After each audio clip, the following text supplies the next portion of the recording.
bir odam bor edi. Pulga juda ehtiyoji bor edi. Va biridan qarz so'radi. Qarz so'ragan odami dediki,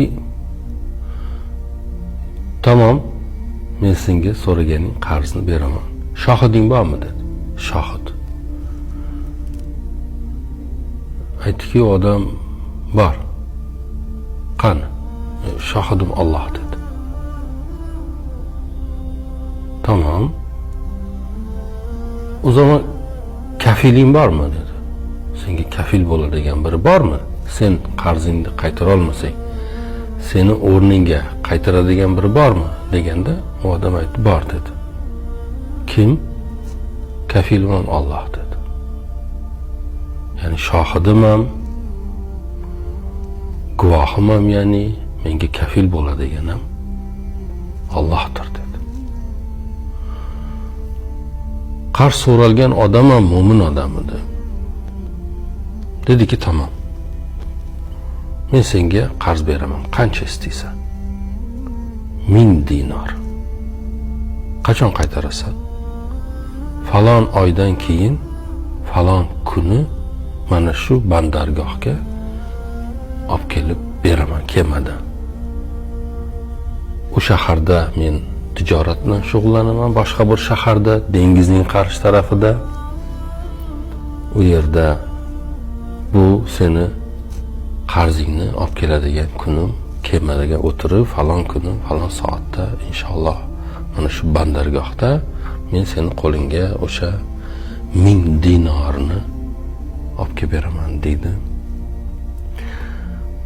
Qarz beruvchi 1000 dinor pul beradi. Qarz olgan yo'lida ravona bo'ladi va va'dalashgan kun yaqinlashadi. Allohning izni bilan qarz olgan ishlarini yo'liga qo'yadi va qo'liga 1000 dinorni olib kemaga o'tirish uchun qirg'oqqa keladi. Lekin ana o'sha kuni anglashilmagan bir sabab bilan kema uni olib ketish uchun kelmaydi. Ya'ni odamlarni tashiydigan kema sohilga kelmaydi. Qarz olgan odam aytadiki, "Robbim, qarz beruvchi dediki, shohiding bormi, guvohing bormi?" dedi. Men dedimki, "Robbim guvoh." Va yana so'radi, "Kafil bormi?" Men dedimki, "Allohdir kafil." Endi bu ahvol nima ahvol bo'ldi? Men qanday qilib seni o'rtaga qo'yganim bir masalada so'zini tutolmagan biriga aylanaman deb ichidan qattiq bir iztirob chekadi. Va aytadiki, "Robbim,